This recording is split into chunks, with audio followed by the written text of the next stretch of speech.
Priatelia, čaute, tak toto je jedna z mojich obľúbených reštaurácií, kde majú absolútne čerstvé rybky. Tie sú tu.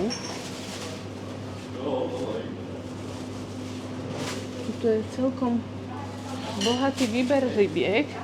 Potom tu sú ďalšie morské plody, ktoré sú tiež čerstvé. No a čo je prekvapením tejto reštaurácie je, že tu predávajú